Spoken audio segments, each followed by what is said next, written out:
Supercross has been a huge part of the off-road community since 1972, when the Super Bowl of motocross debuted. This took the sport of motocross to another level, bringing the action to stadiums right in the center of town all over the U.S. It helped reach a new crowd of people and launched motocross into its height from the 1970s to 2000s.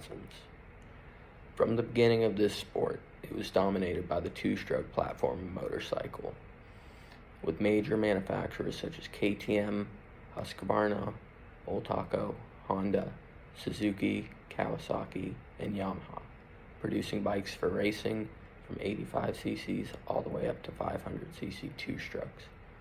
These bikes dominated the sport until the 450 four-stroke emerged in the late 1990s.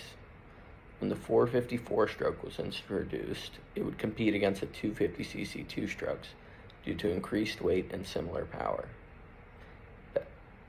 It wasn't until the early 2000s that 450 four-strokes took the sport over, with more power, better handling, and throttle response, and the best technology.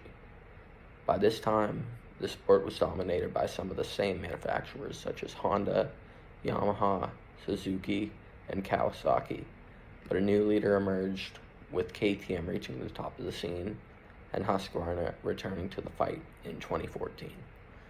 The last two-stroke to race professionally in a supercross stadium was in the early 2000s, due to the 450 technology surpassing the 250 and the EPA regulations complaining about noise pollution and carbon release. Most of these were claims made simply because of the large amount of the smoke that the two-stroke produces. This was the case all the way up until this past year, when I heard that distinct high-pitched ringing of a crisp two-stroke at Petco Park, and I instantly got a shot of adrenaline. Although the rider didn't perform well, I believe this opens the sport back up to both four-strokes and two-stroke riders. If it can become more mainstream and more riders choose the two-stroke platform, it wouldn't be long before two-stroke riders control the sport once again.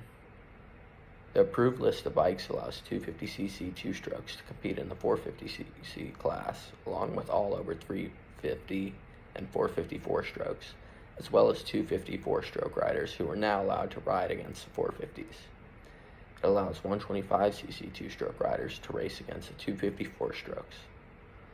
Many fans of this sport are huge supporters of this return to two-stroke racing, as every one of us started out on a two-stroke.